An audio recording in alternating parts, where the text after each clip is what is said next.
This is Destroyer Movie Reviews. Have you ever asked yourself, I'd really like to find some Fantastic Beasts, but I don't know where to find them? Well, Warner Brothers has definitely made a movie for you. It's called Fantastic Beasts and Where to Find Them. This is the story about Newt Scamander. He's a magizoologist, whatever that is, who's on his way to Arizona and he's passing through New York City. Newt brings with him his magical suitcase, and inside of that is his collection of wild creatures. Accidentally, that gets switched with the non-magical suitcase of an American muggle baker. And after that, you guessed it, whole lot of magic happens. The movie stars Stephen Hawking as Newt Scamander, Zang as Jacob Kowalski, Alexander the Great as Percival Graves, The Flash as Credence, Agatha as Mary Lou, and this lady who I haven't seen before in anything else as Tina Goldstein. This is a re-entry into the wizarding world of Harry Potter, and yet it's a whole new storyline that stands on its own. I feel like there's a lot of potential for these new characters and new stories. It's going to be really interesting to see where it goes from here. Right now, the only real connection to the Harry Potter movies is the mention of Dumbledore and Grindelwald. But I think in later movies, we're going to see how it'll connect more to the world of Harry Potter. I also really enjoyed the new characters. Newt Scamander is a quirky guy. He's kind of looking all over the place, never able to make eye contact with whoever he's talking to. And it's kind of weird to watch, but he is a lovable character. You kind of get the feeling that he's more comfortable around his animals than he is with other people. And then Tina Goldstein is this Auror who's trying to, how do you even say that? An Auror, the crime-fighting wizards, right? And she's trying to get back in the good graces of the American Ministry of Magic. It's not really called the American Ministry of Magic, but it's kind of the same thing, the equivalent. She's powerful and she's sweet, and it's fun to watch the two of them interact with each other. There's also this baker guy named Jacob Kowalski. He is a muggle, or a nomad, as they're called in the United States, which is kind of a stupid name. I'd just rather call him a muggle.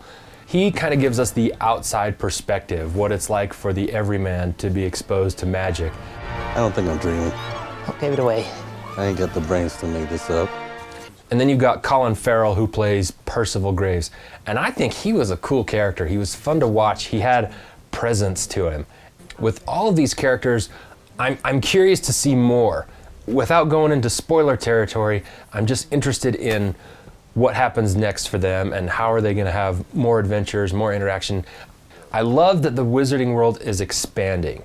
J.K. Rowling has created such a big world. Lots of characters, lots of backstory, people and places, and all kinds of history. And now we get to see it taking place in America. We knew that there were other wizarding schools across Europe. That was mentioned in Goblet of Fire. But now we get to go to the United States and see what it was like 70 years ago, which is also really cool. It's a different time period. A couple things I didn't like. I think there was a scene or two that could have just been cut.